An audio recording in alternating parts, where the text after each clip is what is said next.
Well done, Thomas. Why didn't I think of it before? We want a tram engine.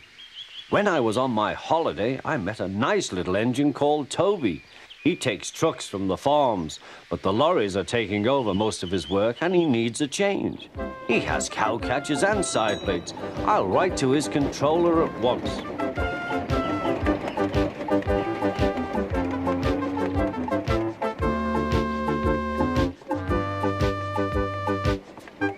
A few days later, Toby arrived. That's a good engine, said the fat controller. I see you've brought your coach, Henrietta.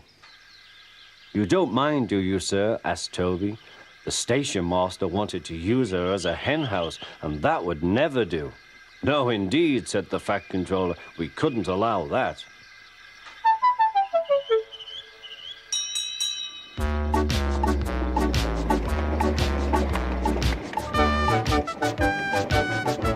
Toby made the silly trucks behave even better than Thomas did.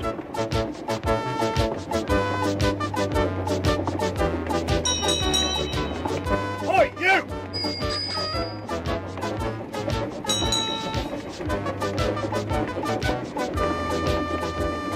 At first, Thomas was jealous, but he was so pleased when Toby rang his bell and frightened the policeman, they've been firm friends ever since.